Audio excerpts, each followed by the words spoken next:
bandaki au Capernaum. Bouyei malamu na Sarah, application ya Afriland First Bank et sali na téléphone. Salela misolo na yo na tango nyonso lingi. Na Sarah Banking, ezande bank na chombo na yo. Tinda mbongo na yo na bokengeli nyonso ata ofandi na ndako. Consultez solde na yo, landela ba crédit na yo, sala ba virement bancaire, senga cheke na yo, tope tuna motuna pona kokoso ya lolenge nyonso. Elongo na Sarah Money, biso nyonso tokoti masolo ya bank na chombo na pete nyonso. Afriland First Bank a komiseli biso li benga na ye na téléphone. Ata oza na compte bancaire te, salela mbongo na yo na téléphone na yo na kimia nyonso. Na lisungi ya Sarah Money, okoki kotinda pe kozwa misolo, kosomba crédit na yo ya communication, kofuta mbongo ya biloko sombi, tembe sili. Kende na lombango ko télécharger application na yo Sarah ya Bank Afriland na Google Play to App Store. Pe kimambango na agence Afriland o ezwami pene sika ofandi po ba activer yo Sarah. Sarah, Bank Nabiso et Longo Nabiso Bipai Binso. Afriland First Bank, the pact with success. Merci. Mbote Nabino. Balandi nyonso ya bosola na politique officielle, Misa ya Lingala ya Tongo ya Lele Bandi, bien qu'avec un grand retard, ne nous en tenez pas rigueur, Torosala nyonso, bomo mesano, pona kubungisa, pambate, pona kubanda émission, oyo, esenga abiso, ba énergie ebele, il faut se rassurer na makambo goloba, il faut vérifier une information, il faudra demander, il faudra voir, il faut ma concertation biloko ebele pour que makambo to goloba, vome tolobi yango na retard. Mais à la solo que tout le bango avant mais tout le bien lokuta bozola na biso na mai ndombe to bosani te batu bazana bandondoville na kenge na bukangalonzo wana batu bazana menka ubita ndakwa pembe na kisangani to pesi bino mbote na sidu bangi na bazuwele to pesi bino mbote batu ambanda kalisala gemena bozola na biso pe na radio Mont-Bleu à travers bandeko ya Bunia Ituri na Djougou to pesi bino mbote batu bazana Goma to bosani te Congo central, la ligne Bino Mingi. Donc, je salue même le père Hubert, responsable de la radio, télévision, Sarah TV, na PC Mbote, na PC Radio Télé Zola, Radio Télé Boma, Amani, Teke Fungurume, Mbote na Bino. Très bien. Bon, sur la politique, il y a les bandits. On va parler de la CNI parce que successeur, il y a Nanga, Nana Ebanité, mais apparemment, des Koronsar Malonde appartient au passé. En croire, dire il y a certains cas, mais Batumsou va continuer à espérer que Malonda a l'équipe déjà président. On va discuter de tout ça. On va parler des probables dialogues avec Vital Kamerhe. Probable dialogue avec Vital Kamerhe, on va parler de ça. Et on va citer avec la reprise de cours EPST d'enseignement supérieur et universitaire. Alors, pour ce faire, 4 invités sur ce plateau. Il y a Bossolo, la politique officielle, Boza et Belé. Il n'y a pas de vidéo Trésor ce matin. Il n'y a pas de vidéo jusqu'à présent. Alors, on va, voilà, nous en avons. OK. Alors, on va évoluer. La toute première question, on va réfléchir autour d'un dossier, ça, moi, polémique. Hein? Moi, polémique, ça, moi, mouké. Moi, polémique, ça, autour de moi, dossier, pourquoi? Tamboué Mwamba. Tamboué Mwamba, moi, polémique, ça, autour de yo, président du Sénat. Est-ce que ça est solo? Est-ce que ça est lokuta? Makambango, ça, n'dengenine. Je pense qu'il faut tout le bélango pour battre poto babengi belé, ba congolais babengi belé, mutuna izaka kamakambo bogolo bélango tête. Ah, bon, on va quand même tenter de dire quelque chose là-dessus. Il me semble que Tamboué Mwamba a senté, il me semble, il paraît-il, il semble que Tamboué Mwamba, président du Sénat, a senté, selon va dire il y a ba congolais moussouch, batumsou a l'obité a senté te azemisi. Certainement, dans les réseaux sociaux, il y a un témoignage d'une femme. Donc, en direct, avocat a contacté Ngaï. Dans une séance, il a sur avocat parce qu'il m'a appelé, non, je suis avocat de la femme, tout ça. Bon, je ne sais pas si c'est vrai. On a convoqué Bango après-midi dans le bureau pour qu'on échanger dans Bango parce que nous avons plus. Ceux qui n'ont pas Bango na ici, la télévision intégralité du solo Anganaï. Mais d'abord, tu exploiter tout le monde dans les réseaux sociaux, tu me kotuna. Ceux qui ont solo, tu as le quota. Au cas où ils ont solo, qu'est-ce qu'il faut faire? Au cas où ils ont le quota, qu'est-ce qu'il faut faire? C'est le premier dossier polémique. Hein? Et la polémique, il y a les réseaux sociaux, mais on le prend parce qu'ils ont une information. Alors, on va commencer avec Monsieur Adrien Malenga. Bonjour. Bonjour, Papa Sango. Tokutani Lelo Mikole Belé. Mikole Belé Penza, donc je crois qu'ils allaient Mbaliboso. Ah non, pas Mbaliboso, mais Awa, Nesikao, Tokomi Lelo, après Makambo, Yokomela qui Biso. Ouais. Donc, Mbaliboso, Tokuta en plateau. Mais la ligne, c'est Gana Bolimbisi, Papa Sango, parce que les gens, les Kambomoko, Bandiminayo et Belé. o balandaka o balobi soki okomi na Papa Sango yebisa likambo oyo balobi sengela biso Papa Sango avant bo manda émission bino nyonso ba invité na ye moko Sango na biso bozwa 1 minute de silence pour na bandeko na biso o ba kokufa mikolo nyonso massacre ya Kipupu bokengo plus de 200 personnes avant-hier bauti ko égorger encore 9 personnes balobi nanga yebisa Papa Sango misa wana ezali misa o biso tolandaka soki asali yango eko éveiller conscience na biso en tant que peuple alobi tolingi teleka lokola un fait anodin bato bako kufa bako égorger bato toye na biso kaka to sololi totali ba photo o eza mawa to panzani balobi Papa Sango aloba yebisa biso pe à chaque fois kaka oyo kaka ke bato bakatani mitu baboumi bato chaque fois ce kalinga bande émission aswaka 1 minute de silence pour garder conscience na biso éveillé en tant que peuple donc na sengi na yo yondoza ko kamba misa ce que ko permettre na ba inviter tout ça la yango à chaque fois to ko sala kango pour to ba que toza conscient que en tant que peuple toza na danger il faut to telema pour to ba komi bater. Alors on va garder 1 minute de silence la demande de combien même temps on va prendre une transition toza ozonga pour na redémarrer 1 minute sur ce plateau et puis on revient tout juste après cet élément pour la continuité. Ngai nazai kosala musale pa Papa Alexis Tambwe Mwamba o azaki ministre ya justice. Ye atindelaka nga mutu Shabani wana ti lelo bazanga naye. Siko mutu wana abenga toke komona abengeli nga docteur moko komona Guilain Papa Guilain.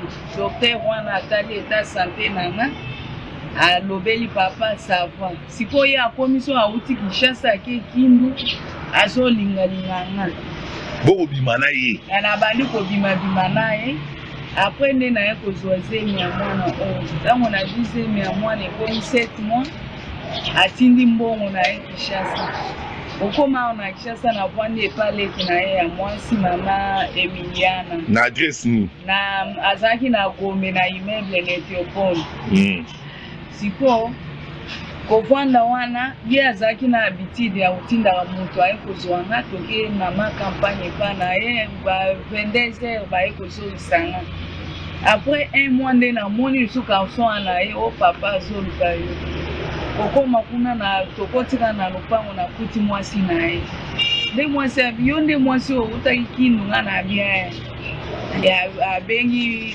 policien moko komazo abengi na Shabani wana niso abengi ba police bo beta ye ba betinga na bandi ko senye makilati ale abibo kende ko mwaka e musika le baki po ba mwaka na koti ya fleuve kuna mama moko ya social ya ngalema na bukumesa ya mwasi oya azana kitambo bukumesa moko ya mwasi azana komina ya kitambo ba monaki batuni pe ba policier bino boza ba policier ya nani o biso toza ba policier ya Alexis Tambwe Mwamba siko mwasi o abeta mi bondeni o aye ko menacer mama na lopango esuki wana na aye kobota mwana prématuré na nzela après na pesi numéro donc mwana oyo tokoloba oyo azali mwana ya Tambwe Mwamba aza mwana na eti na première na hôpital ya première so toke kuna baebi bakisi ya mwana makambo to asomba siko mwana akomi bazwinga mwana akomi 8 mois nde ba mwasi aye kopetanga siko pour la deuxième fois abengani nga siko ndenge nazabola azotambola na kokepa o mwasi aza na recherche ya makasi na bandeko na ye bavanda na sayo na bandali kuna bazolukisanga makasi mama nalobi boye soki balobi ke bosala ADN na mwana oyo na Tambwe Mwamba ozala d'accord na makambo koloba nga nalingi te wana esalema soki esalemi nga nakoseli na ndimi kokota prison donc yo siko mpo bato bamona yo il faut pesa numéro mais okobanda na 00243 après siko continue numéro nao pesa numéro nao 00243 longola 0 kolongola 0 donc 00243 obandi mbamona 82 777 55 63 bandela sous mama 82 55 82 777 55 63. Et ça, troisième fois, pour comprendre bien, pour comprendre les émotions. Et ça, sous. 82 777 55 63. Combo nani? Combo nanga Sifa Sylvie. Donc vous allez monter au Kindu. Ah, na utinde Kindu nandenge na zambo famille nanga bande kunanga ba ebi position na zate awa na kishasa ngana mwana kolia ekomi il faut mutu ya mawape service ndoka nde ye kolo makambo azali azana ma campagne na avenue Zibai na oleki Saint-Lig mbe kote azali mais ye kolo makambo mwasi na ye aza na recherche yake ba elimine nga ndenge mwasi alobaki ke mokolo komonana bato bakolokota ona terase. Ko mama olingi ni chef de l'état sala pona yo justice ya na mboka Félix abaki état de droit mondiaux sur engagement na ye ce qui siko Félix amoni nalingi Félix président chef de l'état atalela nga problème en tout cas na ko perdre vie de maman Denise a aidé na problème pour alors toujours garder silence mingi et puis soutien na biso na demande ya ndeko pe aba congolais nyonso na bao baza kokufa mikolo na mikolo insécurité zali eza malamu te bo tu kolanda vidéo ya mama wana il me semble que ye azalaki maîtresse ou bien azali maîtresse ya monsieur Tambwe Mwamba selon ndenge ya zakoloba ya solo to ya lokuta bino moko boyoki ndenge mwasi ya zakoloba tango alobi makambo Aden na kanisi Ibrahim Kabila elinga na mutunga bilikambo Aden oyo batu nyonso baluka Aden ezaka mwa pasi donc bino moko bolandi ndenge bango balobi. Alors on va prendre peut-être quelques avis na plateau ndenge tozali. On va prendre ndeko maître Yves Mwikasa mbote na yo mbote ndeko sambo tokutani sulelo mikolo ebele vraiment eza c'est comme kasi komona yo toto kolongono et c'est comme on a bandé qu'on engaille. La dernière fois on a eu tout ça là mais malheureusement j'ai eu programme sur la souka. Oui la dernière minute donc ça là que la force qui compagnie na ba téléspectateurs na biso. Ouais surtout qu'on a déjà annoncé. Très bien, merci. Alors maître Congolo Royal promoteur des écoles mais azapé chercheur hein, en droit Bonile. Bien ndeko sango. Et c'est ngomi komona esusu nzamba pe singo luto monana toza na service ya ekolo misa ezaki lelo bengi biso ya wana toye mbote na bana Kongo nyonso mbote na bana bandal mbote na ba parents mbote na ba élèves bakobanda kalami te classe nzamba pambola bino mingi merci. Très bien, merci. On termine avec Fumutoto Basanga. Nkumu boni. Ngala ngomobe nkumu hein. Ben ezalika bakombo na biso eloko moko wana azali kotuna tokokangaka miso pe kogadaka une minute de silence mikolo nyonso ekoma tradition ya kolelaka bandeko tofungola miso tosala une minute de pensée une deuxième d'action et d'organisation pour que tolelaka biso ndenge wana te po bafrançais bakangaka su miso ya ndenge wana te oyo biso ezali su kokanga miso te komi nde tolala pongi parce que tous les jours bakongola bazokufa siko tokanga miso Adriana bandeko basenga tokanga miso libela donc bakontinue continue kofu en tout cas nga nakangaki te pe na Très bien. Alors toujours bande pa na yo uti olanda témoignage ya ndeko ya uti koleka ya moi sifa aza ko témoigner pe aza ko lela moto mususu alie manga olie mino sala yemoko ngai mais bato mususu nde bakomi komona passe lecture non na likambo yo non assistance en personne à danger nous sommes quand même les leaders d'opinion comment na moi si na balabala boye c'est vrai qu'il est pas qui plus loin le chef de l'état tal. Je ne pense pas que le chef de l'État a les locaux, on a tribunal et Bana Bazali, ceux qui m'ont solo beza solo, mais c'est de la honte hein, parce que les gens ont batunara tamboko batikali comme on n'a pas cité, bakengo adondo, batambo mwamba baza bano baibi pas sa facture à régie des auteurs, bakoli na mbongo république, ceux qui m'ont solo beza solo. Sango na sina yebisaki yo ndeko nanga omona ka ba congolais ba monanga, je ne parle que de ce que je connais, de ce que j'ai étudié, de ce que j'ai reçu comme conseil à vie. Biloko nyonso salike na saleli yango etidi te na zana dossier na ngote conseil na nga saleli etidi te rejet na komandaka te na moni ka ndebiso to moni mais na kamweka kelika mukeka président non on risque de confondre l'état de droit et le président donc le président c'est une institution d'abord institution président de la République. Admettons que cela est vrai tout ça on a conditionnel admettons que c'est que cette femme là était vraie qu'elle a maîtresse et qui a joué zemi ya monsieur Tambwe Mwamba selon ba dire na ye et que na minito ya boti na ibandeli moi prise en charge ezaki bien na minito abandon et que bakenda obige na yebi esenteli na ba quartier wana na yebi ndenge ba jeune fille charge so ba yeko tikela yo mwasi et kozo kwa koboko la été c'est pas ce que je dis de monsieur Tamboué mais na yebi le bien ouais sango za maele donc finalement obtenir analyse na ki makiango mais okanginga parce que le bien tolo banete ezali bongo très bien tolo banete za bongo eloko aliboso to koyebisa bino moni mabe ya kozwa boko kwa baninga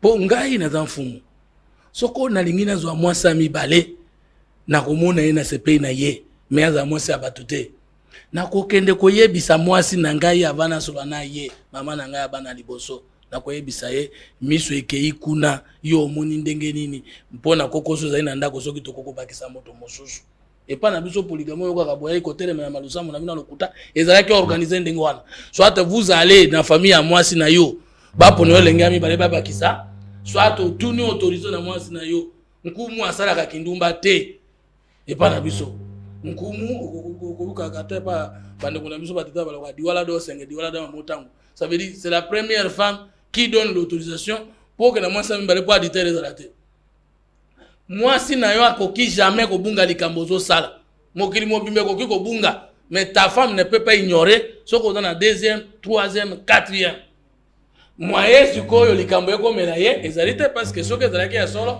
mama na alobi ete ezali moto abimaka na ye te moto atie na kokoso ezali mama ya ndako nde asali or bino bomemena biso masolo ya mwasi ya ndako na mwasi ya libanda biso toyeba yeka ke tozali kopratiquer monopolygamie c'est-à-dire une seule femme la première aza na statut et puis yenda akoki autoriser soki olingi ozwa deuxième na troisième et puis bonkumu tobengaki na kimongo lwanja to bosenge na kitetela et puis bango nyonso bazali ko se respecter parce que pana biso lwanja o tobengi basi ebele na kati ya mobali moko elingi koloba rivalité te na français lwanja euti na verbe ya anja elingi koloba tozala na mikumba ebele tosangisa mitu po tokende liboso donc epa na biso na bakoko na biso ekoki kobima ndenge wana te ya mibale domestique azali kaka mwasi mwasi ya balabala azali kaka mwasi à partir du moment où so ndimi kokumba ye assumer toutes les responsabilités deux mais soki ya solo ndenge outi koloba mais mobali no aza mutu ya lokumu ezuwa pe esengeli ezala epa na biso mwasi ya nkumu asalaka zuwa te mwasi ya mokonzi asalaka zuwa te en plus de ça mutu nyonso pe azalaka pe na directeur ya maison civile na ye bozala te ezala pas président mutu nyonso bozalaka pe na conseiller to membre ya famille na yo oyo azalaka vie privée na yo en tant que mutu pour que bosoto ya vie na yo privé ebebisa bonkonde to bonkumu ya vie publique na yo te soki eza solo tala conseil na kopesa lokola mutu ya bokoko. Très bien, merci beaucoup. Ndeko Yves Mwekasi olandi likambo yango ezosala mwa pasi soki eza ya solo parce que tozonga avec beaucoup de réserve. Moi, moi, sur la loba qui sont des cloches à tambour, bateau qui est en côté, moi, si na épéto qui est en côté, surtout que la femme, la carte sa vidéo, oyo, azako accusé tambour, mbaye directement, azako accusé plus, zoua ya moi si, oyo, a tombo lié, jusque même ya routine d'abatuba beta, selon dengue yazako loba. Na wemba batouana, na après-midi, na ko s'entretenir na bango, peut-être aux moi lumière, ko lekali kambo, na to exposer à mon public. Mais dès l'entrée de jeu par rapport à Otoyo qui awa, ceux qui totikali na likambo keza solo, lecture no anime. Bon, on a kopesa toli na tambwe mwamba te oyo azali mukolo makasi na âge azana bwanya sagesse mais na kopesa tango su toli na baningo bali nzinga na ye bo tikelo kwa boite bo kende bo luka mama oyo bo vanda bo solola toza ba bantu biloko musu esala makate pa baba bokende boluka ye bovandi bosololi bobongisi yango na ndenge tobongisaka makambo epa na biso na Afrique makambo ya mabala esalamaka selon coutume makambo ya bana esalamaka selon coutume yango même tango sous maréchal Mobutu tosalaki code de la famille ya biso mais na code de la famille batiki marge makasi na coutume po a gérer ba makambo oyo etali babala etali bolingo etali bana yango moni même pour kende kosala mariage na commune bakotuna yo est-ce que pesa ki dot selon coutume na bino est-ce que dot pesa maki donc na kosenga kaka na bandeko noso bali nzinga ya président Tambwe Mwamba bosunga bandeko famille bokende bozwa mama wana bovanda bosolola likambo na ndenge ya famille pe botrouver. Très bien ndeko Adrien Merci Papa Sango. Oui, ça a toujours pesé la vie privée à bateau sur la place publique. Très bien. Mais et le kotomoni wana soki ndenge lobi ke makambo moi si alobi eza solo c'est extrêmement grave. Ngata on attend les vidéos et le kaliboso et ça linga pasi na moni te maman o aza kobelele ka comme une insécurité. Je crois qu'il faut que ça là de façon que pour zoua tout monde bazoua et même bato na liwa hein muta zuizua abomi tout ça. Donc il faut d'abord comment on a maman sécurité naie ce qui a solo ba ko lui parce que a témoigné que basi ba bétail déjà a saigné.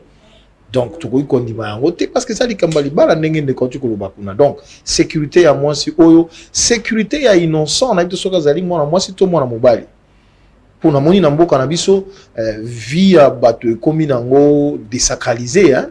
Attends ndenge na lobaki likambo ya silence awa ndeko alobi kuna na kozongela ngo. Donc bon moto toza nango lisu na mboko te. Comment on peut permettre que mwana oya botami akoyengana na mama na na balabala mama ngo pe ayebani mukolo mwana ayebani en tant que société je crois que c'est le côté ko permettre ngo ata mokete. Donc il faut assister la pauvre dame et l'enfant et puis je crois il faut qu'on arrange yango à l'amiable parce que ce qui est arrangement à l'amiable simbité je crois que la femme de comment si wana a quoi na justice bien que tobi justice na biso longue ezali akena justice de façon que azonga na ba droit nae moi na pe azonga na ba droit nae parce que makambo eza makambo yo toyebi nani azali nani papa tambo mambaza na mboka oyo.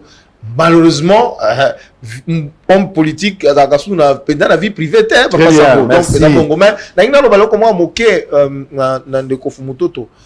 une minute de silence c'est symbolique. Tout boya ba polémique nulle part. Mais tant une minute de silence, ma bite to kangamiso to bito kanisa. So une minute de silence to bito fandi to kanisa mais likambo e ndenge nini. To sala nini poto lo mwana likambo yo.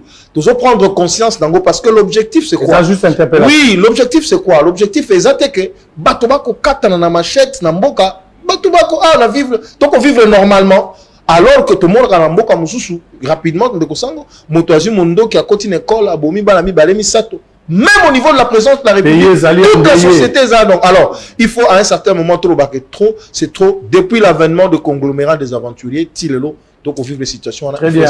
Ndeko Congo Royal.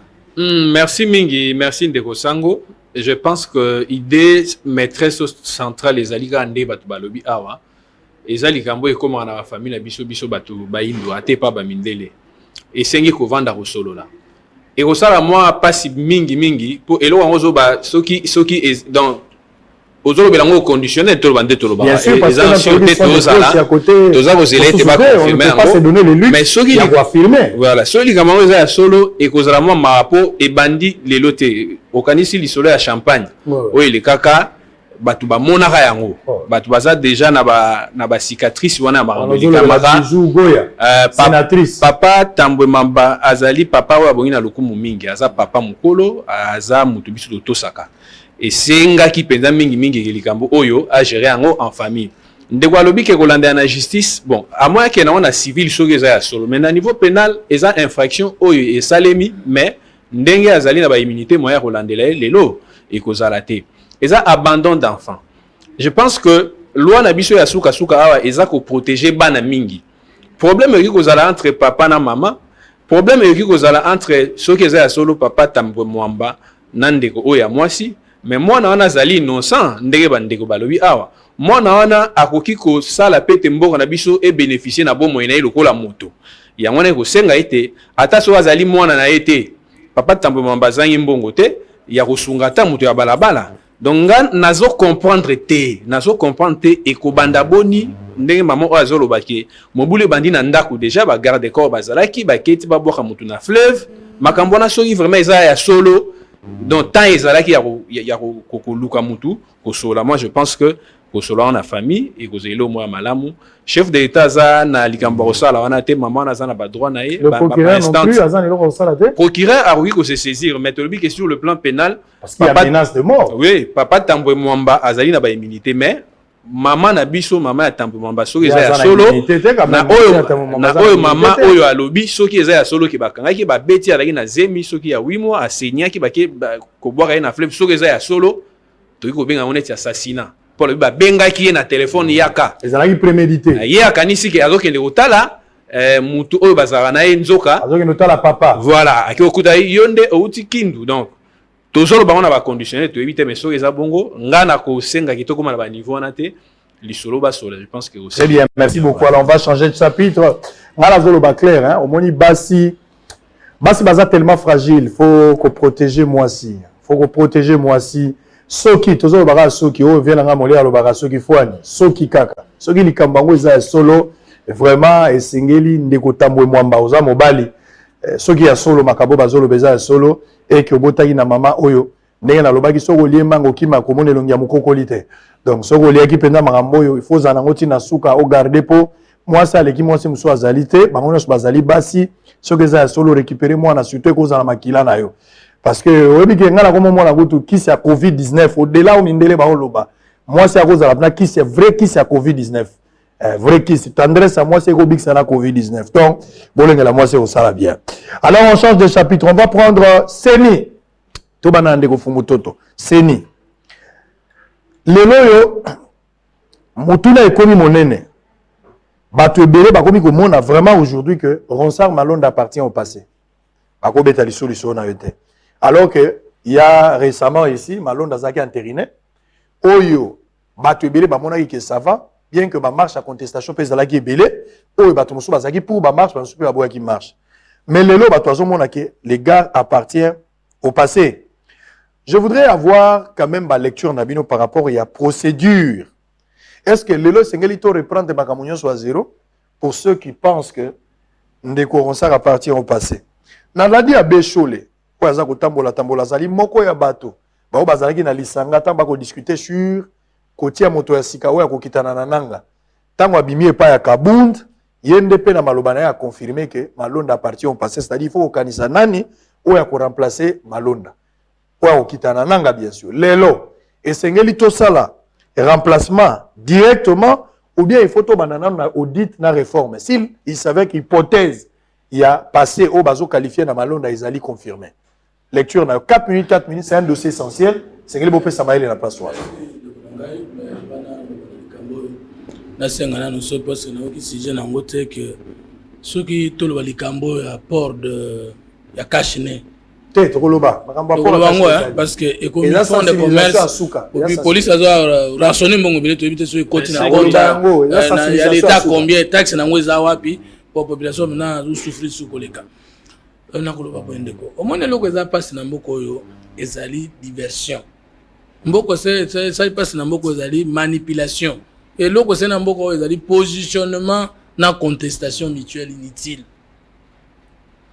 batu bakufaki avant-hier plus de 200 na ndambo na mboka na biso tokangaki 1 minute tokardaki 1 minute de silence lelo bazokufa tokarde 1 minute de silence lobi bazokufa mboka na biso na ngonga tozoloba awa bazosenga banani bazambia bolongwa eza mabele ya bato tozobondela bango bakotaka na Brazzaville tobondela bango bakotaka na Angola tobondela bango il n'y a que nous qui nous plaignons jour ni to repousser par nous nini to bako se plaindre na biso tozaka na ministère de la défense siko na sala ka ministère ya attaque pour tout le monde à la défense mais comment biso ba défendre to défendre kaka to attaquer te alors biso to ba trois révolution mamba ba religion mamba la li sabato miso za te o to ka de ni kisango et pas na biso dans la tête doit agir parce que nos frères mères et on doit la religion te o umbi biso na religion sango ata ko mona kaka na ukanga miso te na ugarder te parce que tout ce qui est religion tout ce qui est manipulation idéologique tout ça les la kangote abe chole to tuni question na malamu ba wanga na kiteke processus ya désignation ya président ya assemblée ya CNI ezalaki entamé te balobaki nde tango bakomi na suka il n'y a pas eu de procès verbaux oyo ezalaki comme préalable pour que Ronsard azala entériné. Maintenant ce il dit ça appartient au passé alors que le président alobaki bokende koyokana pour voir à quelle étape bokomaki si c'est vrai et si quand il ne posait problème parce que tant qu'ils ont déclaré Ronsard appartient au passé comme les dieux de la CENI comme les Congolais maître de conscience des autres comment et même ceux qui Ronsard appartenaient au passé est-ce que c'est Ronsard qui est le vrai problème du Congo avec ou sans ça, le Congo a un problème d'hommes, de culture et d'organisation. Avec ou sans ça, il y a eu élection triquée avant. On vient d'avoir les élections que nous décrions tous, même bataille de paix, malheureusement. On a droit à crime et profit à Rananan. Mais les lots ont dit que l'élection qui a profité dans la FCC, ok. Mais ce n'est pas ça le problème. Les présidents catholiques ont une des responsabilités dans la gestion dans ce pays. Les Tshisekediistes viennent de gérer dans ce pays. Les Kimangistes et les Kabilistes ont géré dans ce pays. Balumbistes, Bakassavouistes, Bamobutistes, tous sont gérés. Biso to se retrouver na base na bana na biso pe se retrouver te. Est-ce que la cause il y a débâcle électoral et ça Ronsard qui n'était que secrétaire exécutif national. Moi je ne peux pas passer mon temps à dire je soutiens Ronsard ou pas. Moi mon temps c'est de dire comment parvenir à une quiétude d'excellence. Comment basango wana bakoki le kulobi kozala basango on va travailler pour na mboka. Tango baba na processus wana soki candidat na bango nda alekaki alingaka lo passer candidat a parti au passé. C'est pas ça le problème. Même alors, ceux qui te l'ongoli, Ronsard appartenant au passé. Mais ceux qui ici, confession religieuse, et rendimi, et vous comprenez, hier, à Koloba, ça appartient au passé. Ceux qui te l'ongoli, qui ont un dialogue, pour une solution. Mais dans le boyate, ngai na lobaki, rien n'est totalement bon, ni totalement mauvais. Personne ne connaît tout, mais tout le monde sait quelque chose. Ce qui nous unit est plus grand que ce qui nous divise. Boyete, la voix du milieu, le centre. Donc, ce qui est un dialogue, pour vous que le Congo gagne, moi je ne peux être d'accord. À ce stade, ça, on a un stade donné tout à l'heure. Il faut tout remplacer directement un nouveau leader à niveau CNI, un nouveau président, voulais-je dire, ou bien c'est que tout ça là dans audit et puis tu veux qu'il y ait une réforme. Audit et tout ça, audit et ça on qu'est-ce que nous voulons de ce pays quoi? Tout ça là-bas dialogue en dehors des institutions. Et l'égalité et légitimité de l'institution côté Kalananane. Ce n'est pas nous tous. Il y a l'Assemblée nationale. La CNI et l'émanation de l'Assemblée nationale. Est-ce que nous sommes en dialogue? Nous sommes en dit l'Assemblée. Il y a une institution qualifiée. Bon, on va Dédé. Ce qui est organisé pour le président Batier. Hein? Tu peux changer un peu le vice-président qui est dans la majorité au pouvoir. Ce qui ont changé, alors mettons le bas, tu dis que la candidature, tu as une réforme de Bosso. Mais nani mutamema qui biso, nambangu mbangu na makama individu au lieu de commencer par les réformes. Et ça fait chaud. Est-ce qu'il ne peut pas d'abord commencer par nous demander pardon de nous avoir induit la procédure de poser problème? Très bien, merci beaucoup. Maître Congo. Merci mingi Ndeko, nalandi Ndeko Fumutoto, ndenge ya utikoloba awa. Bon, na komeka kokota na esprit ya monsieur l'abbé Cholé. Tant que Ronsard Malonda appartient au passé, ezali décision de justice té. Ezali interprétation ya makamundenge ya zakomona. Puisque yebi eloko moko na démocratie, c'est le peuple qui est souverain. Tant yo moni ata bino ba yo ba poni bino na assemblée batie bino wana na sénat batie bino ba konziamboka bazali mais tant au peuple est telemi. Et le bito boy likambo oyo, moi je pense que le peuple étant souverain et puis mokonzi mboka ayokaki likambo bato bakitaki na marche balobaki yango. Je ne sais pas par quel mécanisme ou déduction logique toyi oloba lelo oyo Ronsard Malonda azonga lisusu. Pourquoi Olandi le 13 parlementaire bagenda ko mona mokonzi mboka na kati ya makambo o bazolo bawana etali pe makambo ya Ronsard Malonda. Donc la classe politique congolaise est d'accord que Bayebike, Maramba, Ronsard Malonda, et l'équité, même président et Assemblée nationale, il y a un problème et aussi la société civile. Moi, je pense que à ce stade, garantie moi l'élection que vous avez tant ou batu ou bazali ba partie prenante y avait élection ana bazo manifester ba mécontentement na bango. Ronsard Malonda pour moi, faisant lecture de ce qui se passe dans la politique actuellement, nazo baké, et ça impossible qu'Ndeko Ronsard Malonda azonga na kati ya poste wana. Question musotuni ya kolobake, est-ce que to banda d'abord ya koluka mokonzi ya seni ou bien to tiaka mutu directement vous remplacer ngana kolobake climat oyo kopona nini po bato banani ba 13 parlementaires ba proposer na chef de l'état na ni na bien na ba lobi que réforme ya loi sur la CENI, notamment la procédure en désignation du président de la CENI nyoso. Et ça ba proposition na kati ya liste wana ya 13 parlementaires tokuti bato ya FCC tokuti bato ya cash. Donc bango ba reconnaître que procédure ndenge ezaki entamé za bien te il faut to changer. Alors, ce qui veut dire que tout banda d'abord na forme. Tout banda d'abord na quoi sénir ni fichier électoral, que ça la réforme, il y a la loi haute que réformer, bazo proposer même que balongola élection présidentielle les sous na un tour té et comment na deux tours. Alors, place on est c'est que ça inga makasi ndekonanga.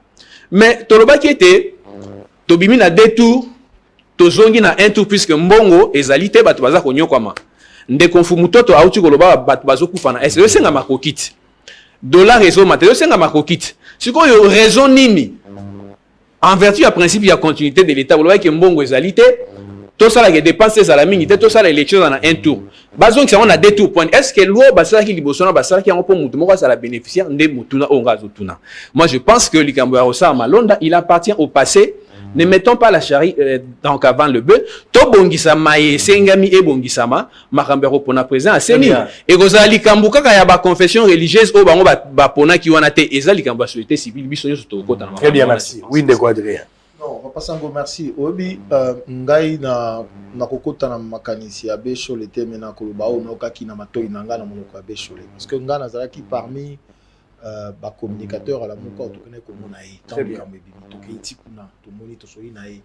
Ndenge na koyoka na plateau wa bango nyonso bandimi ete processus ya désignation koma kiti na suka bongo procès verbal ezaki te alo ta. Parce que à Bechole lobaki processus ya désignation et koma ki na suka te bon boko so ezalaki. Toyoki yango na monoko ya Bechole to keipe pa président Bokondoa ya SCC to mona na ye ndenge to fai na obo to sololi et yo toyoki na monoko na ye même chose. Donc moi je crois qu'à un certain moment il faut tout un débat sur des personnes qui sont mais déjà candidat automoni que Azak obtenir consensus ya batonyo sauté population ba okene ko voter ba kolo pouvoir ba bimi na balabala ba tamboli na ba province ebele na mboka na biso. Est-ce que vous pouvez pas à un certain moment respecter ce peuple kolo batete tozonga sima tout le monde a né to connaît comme donc Rosa Malone na comme une zambe à l'élection na mboka que comment voulez-vous mettre à la tête de la CENI quelqu'un qui est déjà contesté avant qu'il puisse organiser les élections? On est où dans ces pays? Allez dans donc, un combat où oui, mais franchement, il faut arrêter ça. Alors, biso tolobi boye. Les lots bapesi raison dans Martin Fayou. Bapesi raison dans la Mouka. Parce que déjà avant biso tolobaki, on ne peut pas passer dans un système électoral chaotique vers un système électoral démocratique, transparent, ceux qui t'ont engagé par véritable réforme. Le problème, c'est pas Malonda, mais le problème, c'est qu'il faut total. Qu'est-ce qui s'est passé pendant le processus électoral? Qu'est-ce que nous devons corriger? Comment faire pour renforcer la crédibilité de ce processus? Comment faire pour renforcer l'indépendance de la CENI? Pas de Malonda, mais l'indépendance de la CENI. On me parle de l'audit. Est-ce que vous pouvez comprendre que le Congolais puisse, je parle de Congolais, débourser plus de 1 milliard de dollars pour l'organisation des élections et qu'à la fin, il y a des élections chaotiques? On va dire auditer pour nani. Mbongo les mbongo ya papa nanga te atikela ye na banque. Il faut tout ça l'audit de façon que moto ya kokota sous na CENI aye ba kusala. Ba réforme de Papa Sango. Mais to ko ça la paix ba réforme to ça l'audit ya CENI to moni que monsieur Rosa Malonda paix azana kati parce que déjà monsieur Nanga ba américain ba lobby ba estimé à peu près 100 millions de dollars. Oh kuna aza sanctionné. Tant que Hollande la qui paye mon côté tout le monde peut na kati wana Rosa Malonda a pe na kati na ko supposer. Ba sengezi na kati bo tchake des présents CENI. Voilà pourquoi la pertinence de la démarche il y a quoi engager bah réforme d'abord bah réforme tout ça les audits même il y a opération électorale il faut tout ça audit opération électorale. Est-ce que vous avez que le bah résultat à l'élection ils auraient payé publié bah il s'est que tu sais qu'il y a eu autant Fayoulou a eu autant Chadia a eu autant ça s'arrête là. Si les lois qui sont dans site à CENI, ok, na CENI, comment on a tek babi bon, na province, na bureau de vote, résultat. Alors que c'est une obligation légale, il faut les résultats à la publier, bureau de vote par bureau de vote, et ça alimenter. Il faut auditer nous soana. Total, en n'engagé mettre en tout cas, contour y a loi total, tout ça, en n'engagé, tout bongi si malam après toquer na élection. Proposition de sortie de crise na biso na la muka et lobi makamboana. Mais je suis content aujourd'hui que biso nous sortons le même langage. Na moni bande kwa IDPS parce qu'à l'époque na ifo na lobango Papa Sango tango to sala to Martin Fayulu a proposé qui eloko wana ba bino comme luka musala Bah, réforme institutionnelle, tu créer au Conseil national de réforme institutionnelle. Pourquoi tu l'as Bongo? Parce que Bissot a estimé que l'élection chaotique est produire une institution illégitime. Les lois, ils dépendent de quoi? Ils dépendent par le que majorité, une majorité artificielle. Vous confiez les réformes à une majorité artificielle. Vous aurez des réformes artificielles qui ne vont pas apporter le même résultat. Merci beaucoup. Ndeko Mwegasa. Merci Ndeko Sango. Tu as un problème de voix là. La voix est à mon cassé. Hein? Bon, tant que je suis ok. Problème, il y a Seni, Oyebi. Attends un match à football. Il faut les deux équipes bayoka na pona ko Italie arbitre. Attends un tribunal ici comme surtout que na ko sam. Soki l'une des parties a moni était juge oyo nazo mona éclair était. Vous avez la procédure d'indemnisation. Dans la procédure ça était juge oyo il faut arbitre azala consensuel. Na kaya Rosar Malonda n'a pas problème particulier na yete. Nous allons remettre en pause l'ethnicité na yete parce que a saigné depuis 2005. Il est là, ça veut dire qu'il a accumulé une certaine expérience. Très bien. Nous avons un problème dans l'origine ethnique na yete parce qu'on a entendu des gens oh t'es à ne Congo, baboy ne Congo, tout confortable l'autre. Oh Rwandais. Ce qui les longs na kena yibi na weta gambela, na mon ate bata tribu na ngabo yawa oh akibaki na gambela bakangie kwa za muto ekolo. Tout éviter tout ça pour remuer couteau dans la plaie inutilement. Problème il y a Rosar Malonda azosala consensus T. Boyo kanieza te. Akaboli bato. Bato yokanite bavandi baloba yo te oyoyo. Et puis tomoni pour la première fois na mboko ba entériner un PV qui n'existe pas. Wana éviter nani amoni PV parce que apparemment na yemo ko mokonzi mboka. Ouais, va bâtir de la EPV, le bien te voilà PV, oui, sur l'ensemble, tu as terminé. Bâtir de la EPV à côté. Tu peux PV en Zalaka, toi et Zalaka. Parce qu'on a droit, forme et déterminer la forme. Pour ébenga ma PV, il fallait qu'ils aient la rédiger sous une forme précise.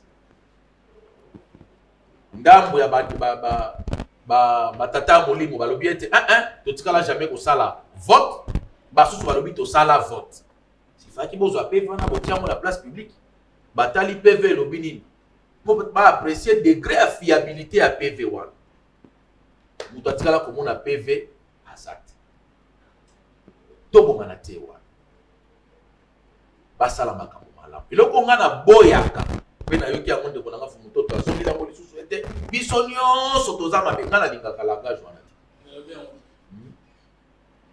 au bimi c'est là où on a sens de quoi que bon le problème c'est l'homme congolais tout ça.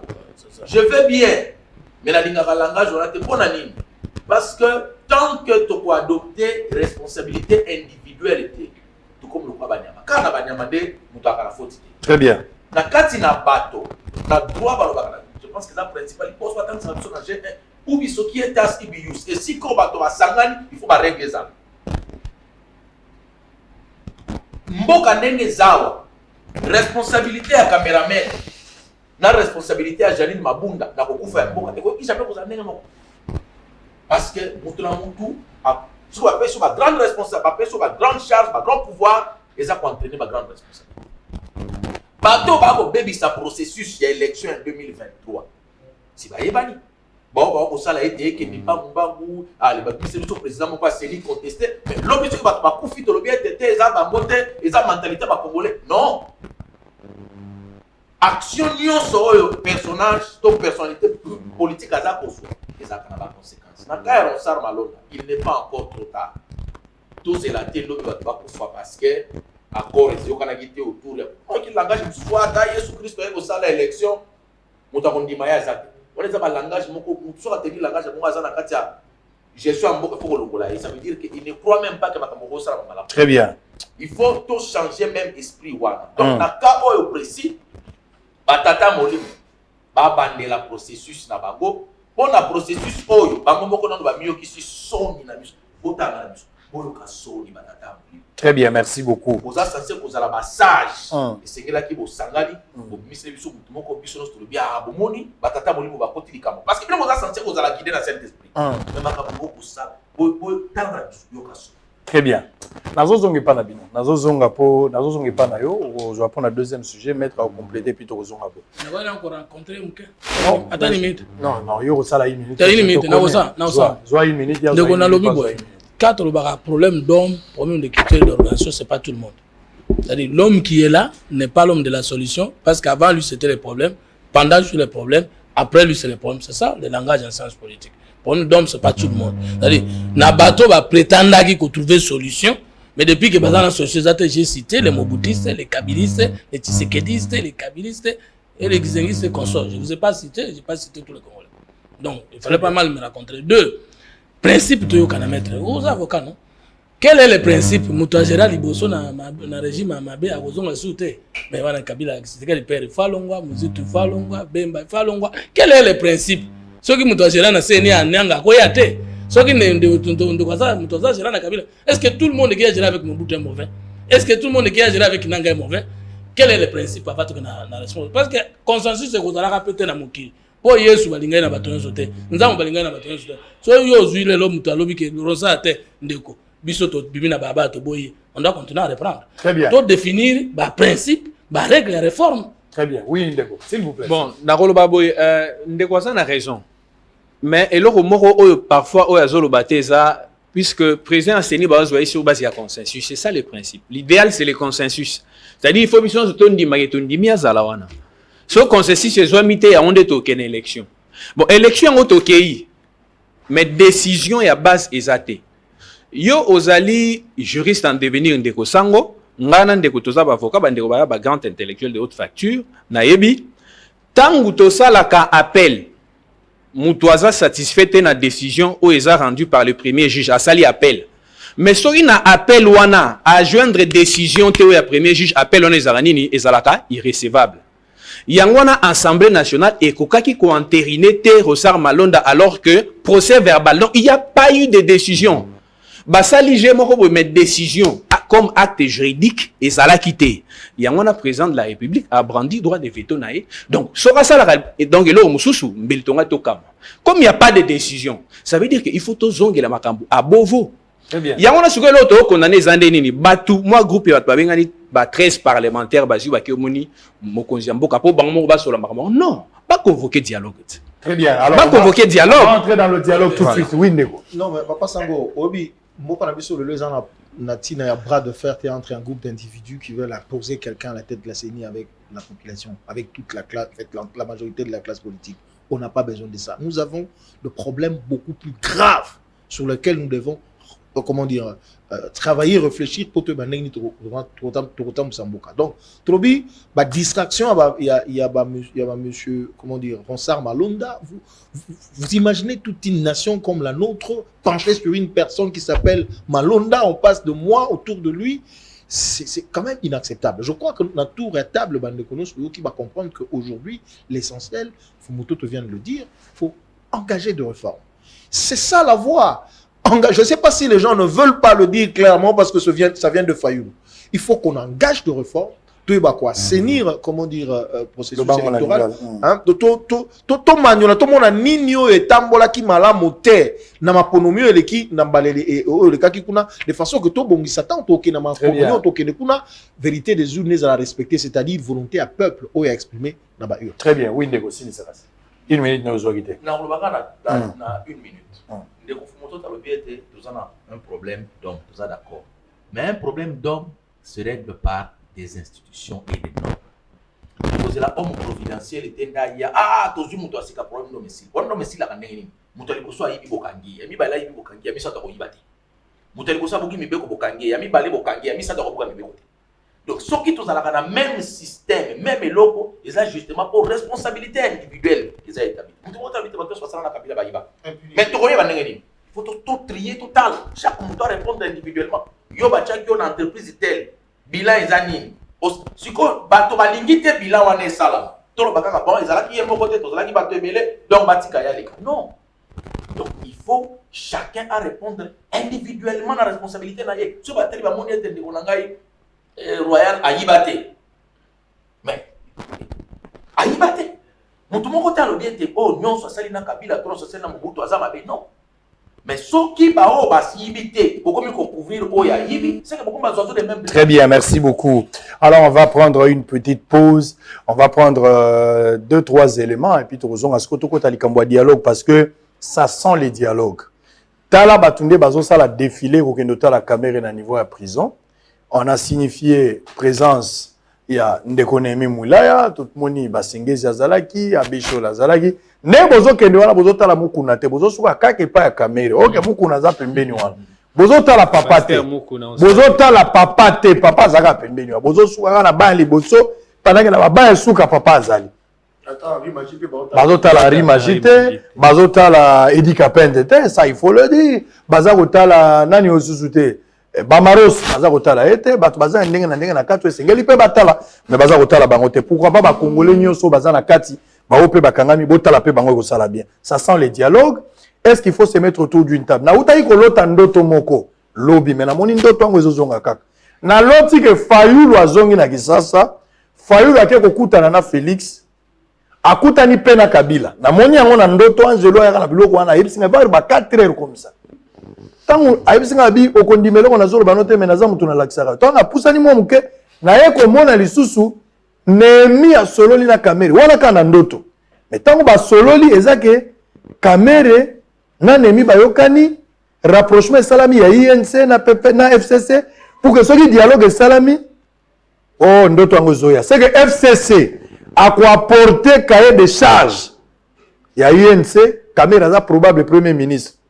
C'est le FCC. Wana na moni yango parti en d'autres. Na moni pe baati lukwe boye. Bato akivu basangani. Nazo mona nga na ndoto mais tant na sutuki boza ndoto. Prenons d'abord ces éléments, on revient. Est-ce que le dialogue est possible pour résoudre la question? À tout à l'heure.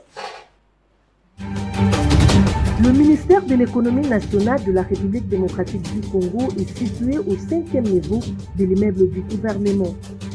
Piloté par Madame Akasia Bandoubola Mbongo, ce ministère a plusieurs missions, parmi lesquelles de réguler, contrôler et réglementer les secteurs économiques du pays. L'ordonnance numéro 20/017 du 27 mars 2020 fixe les attributions des ministères et reprend les attributions du ministère de l'économie nationale, à savoir assurer la politique économique sous ses divers aspects, notamment la politique et la réglementation du marché intérieur par les contrôles et les suivis a priori des prix des produits locaux de base et par les contrôles a posteriori pour les produits importés et des tarifs de prestation des services. La mise en valeur de l'ensemble de l'espace productif national en collaboration avec les ministères ayant l'industrie et les petites et moyennes entreprises dans leurs attributions. L'évaluation des besoins de l'économie nationale, l'identification nationale et recensement des agents économiques. Le ministère de l'économie nationale donne les avis sur les questions des politiques économiques et financières ayant un impact sur les approvisionnements, la production et les prix.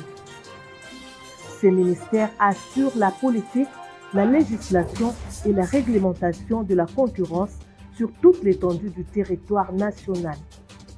Il élabore des statistiques économiques courantes et en assure la conservation et la publication périodique. Il réalise des études techniques et économiques concernant l'orientation économique et les comportements des agents économiques. Le ministère de l'économie nationale a également pour rôle d'encadrer des activités économiques et enfin, gérer les stocks de sécurité en collaboration avec le ministère en charge des Finances.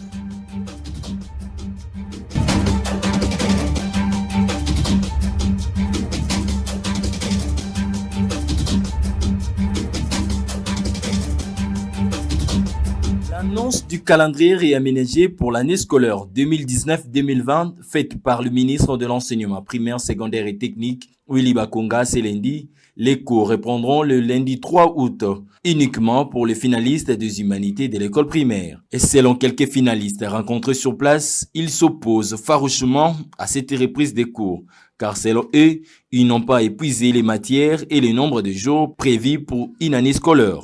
Ce que tozotala biso moko au niveau na biso moko na université tokokele ko se défendre comment, tandis que na 6e des humanités tozui information malonga te to sali ba défense malonga te to sali ozo senga ke ndenge zalaka to sali yango te, donc c'est un peu compliqué sur ça. Comme nous allons rentrer pour faire les NAFEP, on n'a rien appris à l'école, on nous a pas fait bien étudier à l'école, on n'a même pas pris les leçons et puis on va nous envoyer à l'école, on va nous envoyer faire les examens. Qu'est-ce qu'on va faire quand on va nous donner le papier de la FEP? Des choses d'autres on ne savent pas, l'autre on connaît. Maintenant, comme on ne va pas réussir, ça sera notre faute ou la tienne. De leur côté, les promoteurs des écoles privées se disent prêts à recevoir les élèves après un long moment d'interruption de cours. Nous sommes prêts. Toujours là, la moyenne d'habitude, la moyenne gouvernement pour la base dans la sécurité. Moi, je pense que c'est important pour nous donner une école donc la sécurité, voilà. Mais toujours le gouvernement a ça la part puisque c'est une obligation. Et pour Jean Bosco Pouna, secrétaire général de Sinecat, les calendriers réaménagés du ministère est irréaliste et bâclé.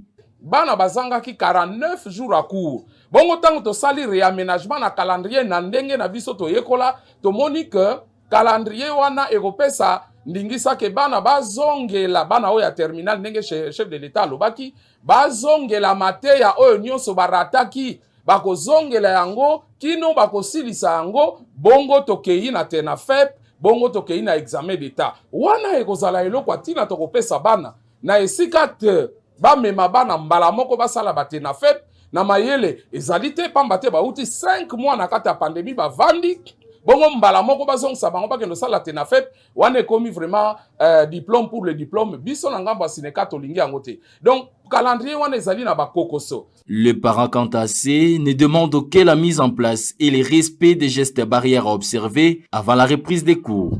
Kozonga kelasi ya bana c'est une bonne chose, mais batala pe ba mesure eko permettre bana eza na classe bazwa ba cours na bango kitoko basukula ba maboko ba gouvernement organisé pe ba kashi no eko permettre bana ba se protéger contre maladie ya Covid-19.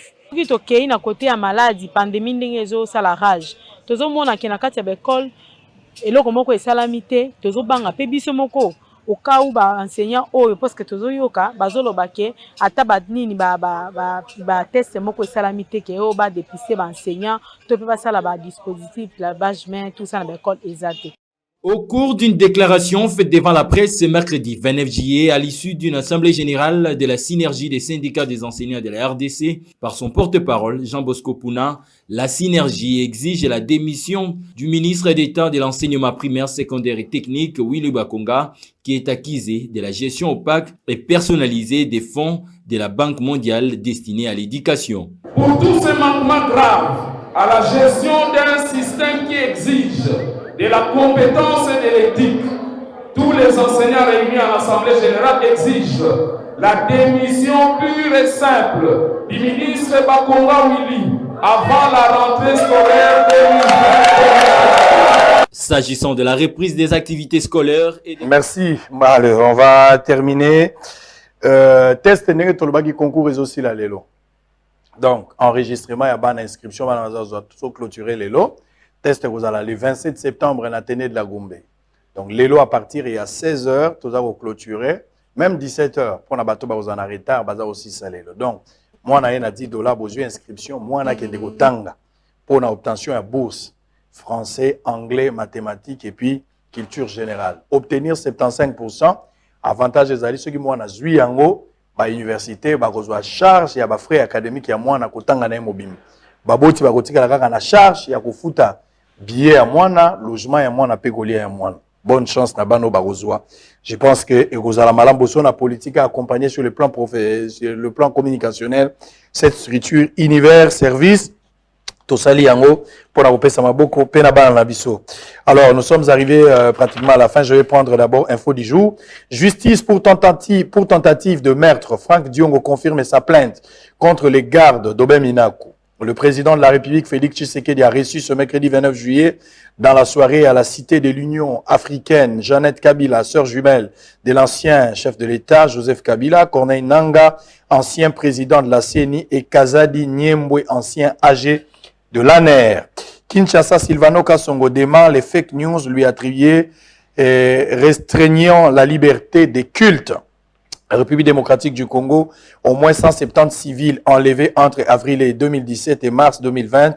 Human Watch dénonce les kidnappings en série dans les parcs de Virunga. On va terminer Sud Kivu. Plus d'1 million de personnes entendues pour la vaccination contre le choléra. Alors, Tobandi, dialogue, probable dialogue, très rapidement avant de prendre la rentrée pour terminer. Tous en la institution. Allez-y rapide. Allez-y rapide. Les lots. Oui, tout ça. Le président de la République a dû mettre sur pied, Dieu merci, structure Yassika. On dit même sur le quartier, on a confiance en la justice. Et comme il peut me dire que ne peut pas moi plainte nangai vraiment et comme zonga et zongi na no mobimbate mais moi processus wana yako banda kozongi sa moi confiance na justice comme kozonga. Donc au tia fondement ya état de droit. Dialogue ezalaka permanent na ba pays de quoi biso. Neto oti koloba président de la République ayambi Kabila et ça déjà formé un dialogue. Donc en permanence mon konzamboka ko yamba batu ako solana bango ayamba ki ba parlementaire ba ne ba proposition des dialogue yango. Mais ce dialogue ezali pona ko kabolaka poste. Dialogue ezali pona ko consacrer impunité parce que clause moko e bomaka biso na ba dialogue nyonso. Ezali été tolongolaka responsabilité ya ba fait ya bato akene ko sana ba dialogue. Même en Afrique du Sud, Mandela Zaki n'a pas ça pour ça la vengeance, mais c'est qui passe à la comité vérité et réconciliation. Il dit que le qui Obama qui m'a volé la TV, des Fumutoto, Aboma qui m'autotel. Ok. Merci. Merci. Donc, il fallait pour étaler. Biso donc to salina 1+4.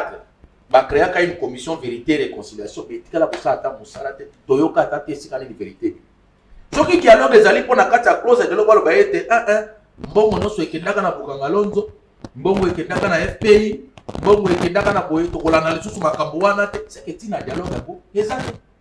Parce que soki yo yibi batiki yo, oya koya sima, soki ayibi bakangi amoni yango justice. Pour nini bakangi ngai, nzoka waza ki liboso na ngai ayiba ki batika ki. Donc soki objectif ya dialogue, ezali ko assurer impunité. Ezali ko partager ba poste, ba o batondi na te ba to ali lisusu. Tina nango ezali.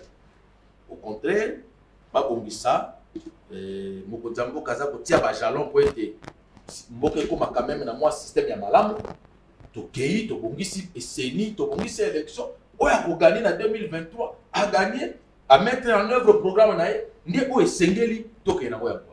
Très bien. Deko toba na fumutoto et puis to remettre et puis aussi. Na ningi ko lo baboye ndeko. Dialogue pour na biso moto 3e voie bata milieu bata centre ya ko la prophétie to sakola bandambo ko ebanda ndenge to bandambo ko to banaka coalition na 1960 Kasavu Lumumba zaika coalition 2006 idemo palu PPRD zaika coalition 2013 concertation nationale zaika coalition 2016 Chibala Badibanga coalition IDPS PPRD Cash FCC coalition 60 après peuple azali wapi. Dialogue ezami bale na mboka.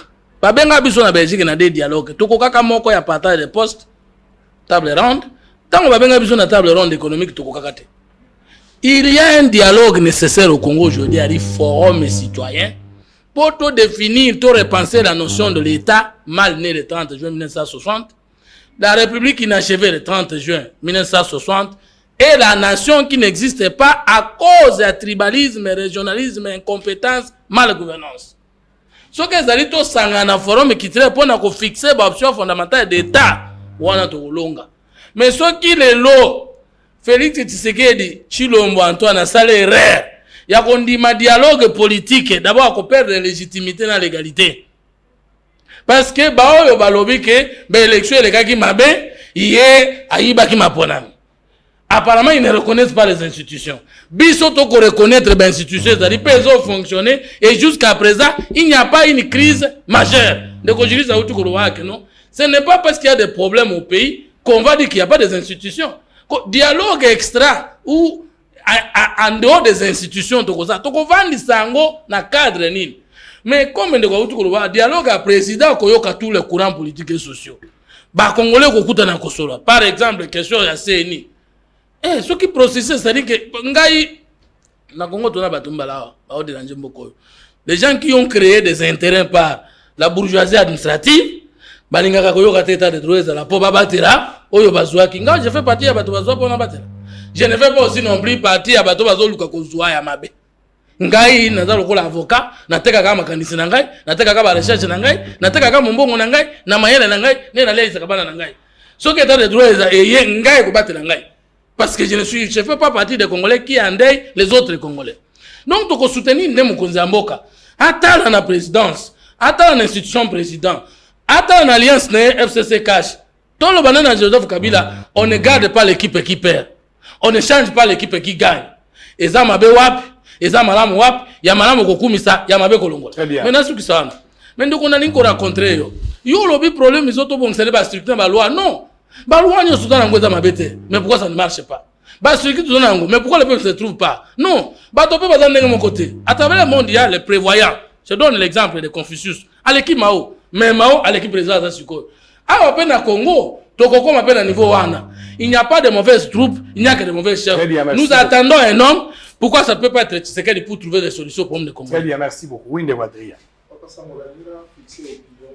Tout parce que tout ça, moi, mingi autour, il y a le président élu Martin Fayulu Madidi, à Sengi dialogue, à Linga Kotana pouvoir, à Lingito, Banamboka, Bayokamakam Koluba, parce que je suis quand même parmi les voix autorisées.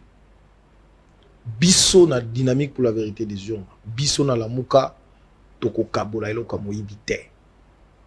Na zongeli, toko kabola elo kamoyibite. Oboyi to zala bareseler. Toboyi to zala bareseler.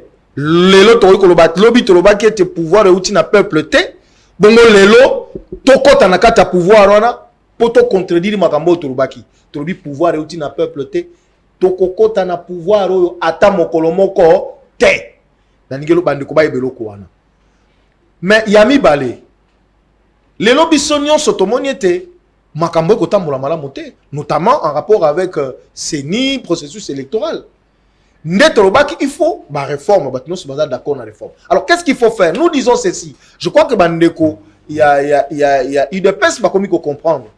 Nous ne pouvons pas confier cette responsabilité aux institutions qui sont pour nous légitimes, que eux ils appellent majorité artificielle. Voilà pourquoi Tolobi. Nous devons créer un cadre de discussion. On peut permettre que tout réfléchisse sur les réformes qui doivent être engagées. Je dis bien les réformes qui doivent être engagées. Ce qui, Félix Antoine Chilombo, Alinga Kabola pouvoir, à revoir Nabatnae, à Salango Nengalingi, ça ne nous concerne absolument pas, parce que pour nous, ce n'est pas un pouvoir légitime. Mais il faut tout créer cadre où on peut permettre que tout réfléchir. Démarche à Bécho les Ayango, je crois au Moni, à Bécho les Télémi, Lobi Azaraki et pas bande quoi IDPS pour nous yango cadre de discussion autour de réformes qui doivent être engagées pour te faire avancer Makam. Nous sommes d'accord. Mais dialogue comment on poste boy. To ça là 8 mois parce que comme équilibre cutus équilibre régional haute discussion pouvoir to kozongisa Makam Sima. Donc nous ne sommes pas là. Ces pouvoirs là ils peuvent en faire ce qu'ils veulent. Nous ce qui nous intéresse c'est la réforme pour garantir la vérité des urnes lors des élections que nous voulons anticiper. Maître Congolo, on va terminer. Merci Mingi Deko, Naroloba Boye. Que dialogue eko yo qui s'assonne na président de la République Félix Nandimi Angote. Par contre, eko réaffirmer le fait que Yende Azali Mokonzi Mboka. Waneza logique on a oloba par rapport na ligambo ndeko na grand frère Fumuntoto alobaki. FCC ezako se préparer na dialogue. Na ebité côté à cash masole zobeta mandeni. Au moni contact oyo coordonnateur ya FCC a remis kozwa déjà na Kamere masolo ezoloba ke ba contact ezali kozala entre FCC na Bahati Lukuba po ke bazongisela ye iloko na ye ndoto ya sango yango na confirme naza inspiré yango nazoloba ke yango nazoloba par rapport ya ndoto wana est-ce que bandeko ya IDPS bandeko ya cash baza kosala nini po bango bamoni déjà ke bino bozoya na boule ya dialogue bango ba anticiper dialogue oyoki ndeko sango alobi na ndoto na ye nini ke contact esalemi FCC ekomi ko soutenir ndeko Kamere na kozonga na makambo ya procès Kamere na pesi passer muku na mbote olobi bagenda rotala ete Masaro Petit na mbote Vital Kamere mbote batala bango nyonso mais na kozonga na ndoto ya moninga muso alobaki yango na tebenga na landi na ba réseaux sociaux ba suspicion ngé ça les masir procès à Kamere. Pourquoi ba tubaza ko lobake probablement procès à Kamere et koka ki pe kozala gé à ba voisin ba sala ki po ete toke na auto okende. Pourquoi? Ndeko Kamere alobi que na procès na ye chef de l'état ndé aza visé eza yete.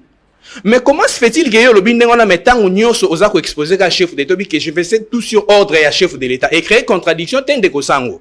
Contradiction moko emona ni ndengwana. Est-ce que alobaki yango te po ete soki chef de l'état comme par exemple kaza destitué alobaki na yebisaki mayoka kite po ete batolo baki nde balobaka za très balobaki te aza très ayebisaki me moko aboya kite est-ce que alobaki eza ba question to poser ndenge zolo bama eza ba analyste to sala yango mbala moko bina filé oyo komona bandeko ya FCC coordonnateur aki kotala Kamere oyo banda koloba ke bazo viser bakangisi ye me bazo viser mokonzi ya mboka bake kotala ye mwasi ya Kamere azaki visiter na mama Olive Lembe eza mabete eza ba hypothèse est-ce que procès on ezaki na sincérité eza ba question toza ko se poser kanisa likambo ya greffier ya cour constitutionnelle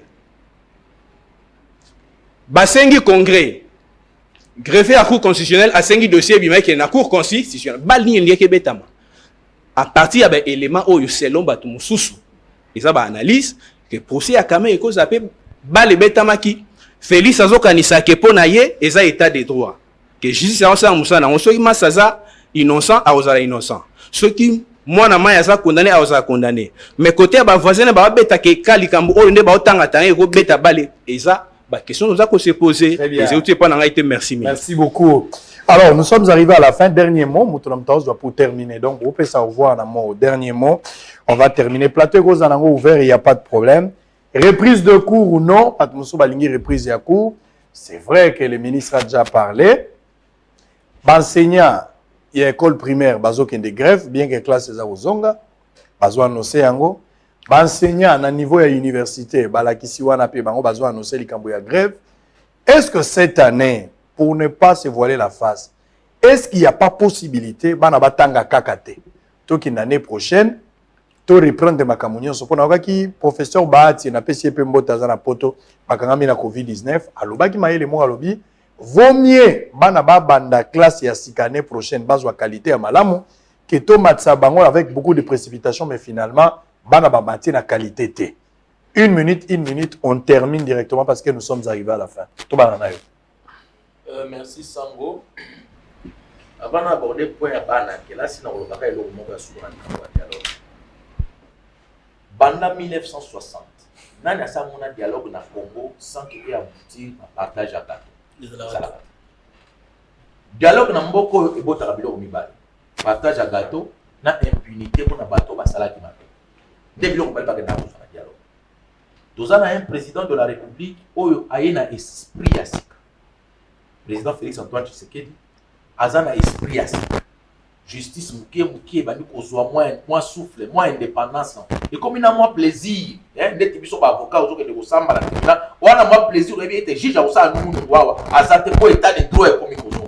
Ce n'est plus que Zaki Kala va rédiger, poser un jugement, va dire que l'accession qui moutoumoro, ceux qui wapi, ceux qui a PC à parler de débarras. Donc, à ça qu'on poser fondement pour les alliés nécessaires pour la lobby. Dialogue à ça la caméra permanence.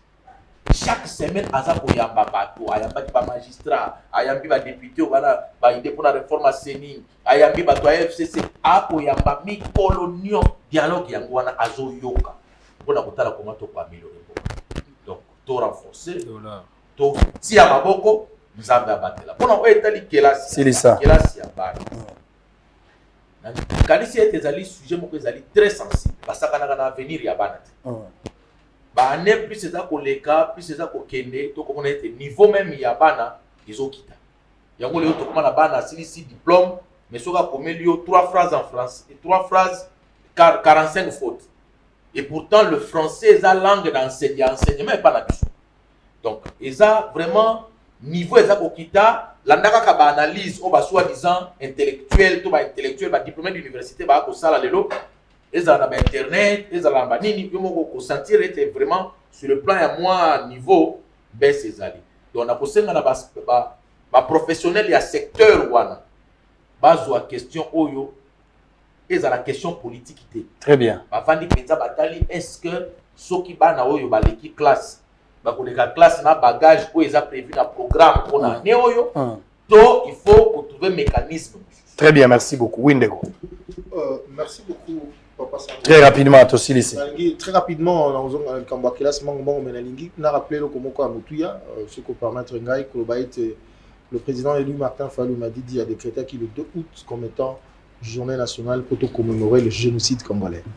Donc, le 2 août, Oyo, activité à travers le pays. Il y a des provinces, Miss et Kosalema, pour notamment à Kinshasa. Je crois que tu discuter na centenaire, comment dire, Saint-Joseph, ceux qui ont permission à Kosala, Miloulouana, les avant-midi, comme ça, après-midi, l'esplanade, il y a boulevard triomphal, une cérémonie commémorative ou témoignage Kozala pour tout le monde andé ko Likambo où tu as plutôt réfléchir sur comment mettre fin à Likambo. Donc bande ko bazana province ba consigne pesa mis déjà organisation en place na sengi ba congolaise na ba congolais so ba Kozala disposer à participer dans kozonga classe Papa Sango ngai na esala kinga passe na ke kusulana ba lakisina ba promoteur ya bekol mususu baza d'accord tenelo komoko balobi te 4 mois ya confinement pour na bana ou ba fanda qui na une certaine léthargie sur le plan intellectuel.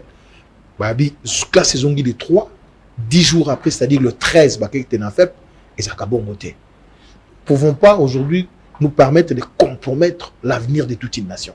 Et ça, Congolais, donc, je suis d'accord avec mon frère, lorsqu'il faut faire des analyses, il y a en profondeur, qu'il faut sauver face sur le plan politique, autre sauver qui est année blanche. Là n'est pas la question. La question, est-ce que Banabiso bazui enseignement aux permettre bango balika la classe mususu? Biso za ba parents, tolingi bana bazwa diplôme, nga moi nga faut za diplôme mais diplôme pour la diplôme, il faut za diplôme parce que diplôme c'est la présomption. Maintenant, il faudrait approuver na vie naie que azwaki effectivement ba connaissance aux permettre à prétendre na diplôme. Monsieur Adrien, oui, Ndeko Congolo très rapidement lui va. Merci Ndeko. Na raison alinga mundeko lobai awa na seconde mot lobai que je ne vois pas dans le cadre du dialogue le président de la République Félix Antoine Tshisekedi a entériné impunité moroboy. Et ça na dialogue ezala ko benga batu bazo sala bitumba bon Barosala, mais je ne vois pas le président de la République actuelle, Antoine Tshisekedi, consacrer l'impunité puisque Batu Basola. Moi, je ne pense pas ça. Dialogue, c'est puisqu'il y a il faut Batu Basolola. C'est-à-dire que dialogue, en effet, ça a terme, vous avez prédéfini. Et puis, il faut qu'il y ait des remparts, il faut qu'il y ait des limites. Balobate dialogue, on a à Ibakimbongo à l'État. Moi, je ne vois pas le président de la République étant donné ma promesse n'est à campagne à consacrer l'impunité à Sansouana. Bamisou Balobi, année blanche, tout cela qui est dans l'isola, vous avez dit, est-ce qu'il n'y a pas moyen que l'on puisse faire à ce que cette année soit carrément une année blanche? Idéalement, ça peut être bon partant des arguments des uns et des autres. C'est normal que c'est un cas de force majeure qui est arrivé. Mais il y a deux implications sur le plan social. Nganaza promoteur, il y a une école privée, et puis dans la province. Je ne vois pas. Pour les écoles publiques, c'est tout à fait normal que l'État ou le balélo qui est année blanche. Mais il y a papa à foutre derrière moi à foutre papa mbongo nani bana na mbongo papa na 5 bana na école privée. Bon, so balobi qui est tout ça la année blanche. Année blanche wana ba promoteur tant yo fouti mbongo eza pour hyper fouta batu. Yo fouti mbongo ngana fouti ba enseignant. Autant tozonga année blanche. Ba parents wana ekozala po bafuta lisusu mbongo to po bafuta mbongo te bandeko balobaki que bafuta te bazoka mbongo batiaki alors que mbongo wana efutamaki deya bato basaki musala et comme un cercle moko vicieux. Je ne vois pas, étant donné ces argumentaires, le ministre de l'enseignement primaire et secondaire, c'est un promoteur en fait. Yemoro Ayebi, je ne vois pas, même dans le cas de la Sonepa, n'indimité. Et là, on a olobaka que par rapport à la reprise de la cour, le délai, il est très millimétré. Donc, tant ils ont manqué par rapport à la préparation. Mais c'est de contraintes. Il faut te sauver année blanche. Il faut te sauver année prochaine. Non, c'est tout à fait normal. Mais non, tu as raison, mon frère. Moi, justement, non, j'ai dit ça. Mais les parents n'aimeront jamais. C'est là que va foutre à défaut. Aux en a raison. On a raison. C'est pas conséquence. Oui, mais ceux qui parents sont bandimi, mais je ne vois pas de parents accepter. Je suis dans cette logique-là. Narovaligamba masque, ministère a payé sa biso masque, a payé sa biso et payé sa mité. Pour les écoles le moins nantis, je pense que Ekozala, moko ya ba cause, il y a risque, il y a exposition à bas voilà. C'était très important. Dialogue, nous soutenons le mandat du chef de l'État, nous soutenons les institutions, il n'y a pas de crise institutionnelle. Il faut poser la question de savoir dialogue, pourquoi, entre qui et pour quelle finalité. Mais que chacun de nous donne au président de la République son apport pour qu'il gagne le mandat parce que c'est le Congo qui gagne. C'est le point de vue de la troisième voie. Némi, quand nous visiter Vital Kamere Zana, passe na commis dialogue politique. Bon, il faut que nous étudier, na tchète mbete, mais na kanisi coordonnateur, c'est ça qui n'est qu'à 4, Yakotalae. Deuxième élément, tout le monde. Année blanche, moi je soutiens, j'encourage la politique à gratuité à chef de l'État enseignement parce que nous avons bénéficié, c'est le public. Je soutiens le professionnalisme à Willy Bakonga, mais je crois que l'enseignement félicité président de la République dans le gouvernement Nanga, débat qui n'a pas na sagesse sans casse pour tout qui est une année blanche. L'année blanche est déjà confirmée. Moi je veux la pédagogie, mais sagesse ou salaire sans qui est casse, il faut féliciter. Enseignement ça le vision, programme national, enseignement. Évaluation, proclamation, na passage de classe. Comment bana basali 4 mois to bana bango na ndako et outi na mabaya de sécurité et outi na mabaya mutema mutute eza pandémie biso moko bakolo bana tondi mabala examen na classe pour répondre aux besoins de qui nos enfants doivent répondre mais c'est ma pouvoir public à sécuriser biso que biso batoto na ba classe to se futaki ba mbongo ba conserver ba reçu pour que bato futa double parce que ba futa double s'il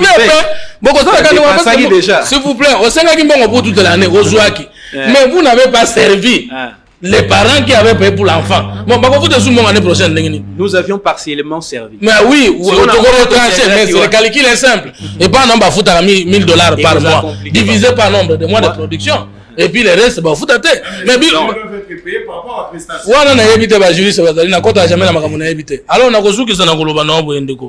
que likambo etali cash ne na indiqué sika na monaki ozana na boulevard comme na poma tete na sima siège ya palu police eza na sima sur le poids lourd ezo kanga même mutu atelemi na porte ndako na yaza na cash ne te mbongo bankesa ki lobby ekokoleka 500,000 na ningi na tuna soki l'état congolais azwaki combien président ozana ma peuple na yo likambo cash ne soit bo erija ngo na taxe bo pesa point de perception que est comme 5 000, 10 000, 30 000, 25 000. En tout cas, président, nous avons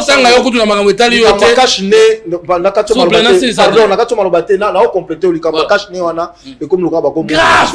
ministère de la santé balobi 20 millions bimaki pour la qualité Covid. Mouye balobi azuka 1 million 400 000. Ça la calcul 20 millions mo 1 million 400 000. Bon est-ce que pas consomme merci. Et lo ko yango moko eza 1500. Ndengi na mande na ngo ko 15 000 et puis boza na ngo te. Ou bien bo pesa ka police aza na ngo bakangi mutu asombi. Très bien, merci. En tout cas, bosunga na likambo. Merci beaucoup, merci. Fondation Alpha Matrix, justice pour tous ceux qui osent la likambo. Justice il y a la Fondation Alpha Matrix, Bakosungayo, Nalikamboya, Pango, Moussala, des comptes finales, Snell Torégé des eaux, des Kolaboloko, Bakanga et Latinate, Mokolo Pamoto Mokuteli, Nabamisu, Fondation à Popé Sayo, Babukanaye, Obasali Sayo, il y a qu'un avenue Colonel et puis numéro 3 commune à Gombe, immeuble hôtel Ave Maria, croisement avenue Kassel Colonel et bien référence Gare Centrale. Numéro là à téléphone 099 50 20 745 099 50 20 745 45. Alors, joyeux anniversaire à Priska Nsiloulou de la part il y a Tristan Lelo. Et puis, papa.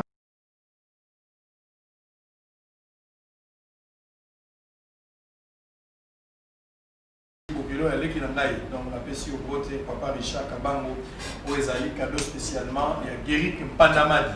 Très bien.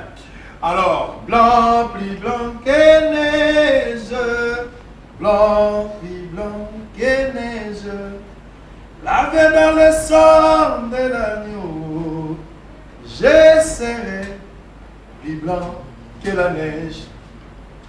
Mungia sala médecine te mabé na kamakila na mécanisme ni. Mon sélecteur t'a pompé 3 ans, vu battre les gros et 2 jours dans la tolo. Alors, Makambo, qui va kino, va vous panzarote, ça va tambo mamba santé, tout ça, on va qui va les aider à kino. Mais la limite, tambo mamba n'a pas na kilo na ye, n'a pas na capona image na ye, à cause similaire à niveau, là surtout valer la pesa na bijou goya. Tambo yaka na champagne et puis na fleur, na kansa jardin d'Éden. La limite de couture qui t'a la bilo. Maintenant, on vérifie ça sont des clauses, on peut aller dans le mieux sur les ministre de la santé. Nous avons zéro dans la politique pour Makambo Foster Fitika Lobaki et Zamatata. Nazana ba voice. Oyo monsieur Foster Fitika Tikaki to sanctionnaki dialogue naie nan de kumuye betola bande mususu. So oyo ki amombo be opasuka. Ezaka pour la sanctionner amo. Covid-19 eza malade eza koboma. Continuer pour l'attaquage né. Général Silvano Kasongo Sengeli obenda basura no matoi. Parce que eyibe yo police mususu ko ko yiba eza malamu te. Moto nyonso ayeba que soki osali mabe ba okanga na policier pe ba okanga yo kimia na mabota la bino tokutani na pourquoi pour le même travail. Bye bye. Bouyei malamu na Sarah, application ya Afriland First Bank et sali na téléphone. Salela misolo na yo na tango nyonso lingi. Na Sarah Banking ezande bank na chombo na yo. Tinda mbongo na yo na bokengeli nyonso ata ofandi na ndako. Consultez solde na yo. Landela ba crédit na yo, sala ba virement bancaire, senga cheke na yo, topé tuna motuna pona kokoso ya lolenge nyonso. Elongo na Sarah Mani, biso nyonso tokoti masolo ya banque na chombo na pete nyonso. Afriland First Bank a komiseli biso li benga na ye na téléphone. Ata oza na compte bancaire te, salela mbongo na yo na téléphone na yo na kimia nyonso. Na lisungi ya Sarah Mani, okoki kotinda pe kozwa misolo, kosomba crédit na yo ya communication, kofuta mbongo ya biloko sombi, tembe sili. Kende na lombango ko télécharger application na yo Sarah ya Bank Afriland na Google Play to App Store pe kimambango na agence Afriland o ezwami penepene sika ofandi po ba activele yo Sarah. Sarah, Bank na biso et longo na biso bipai binso. Afriland First Bank, the pact with success.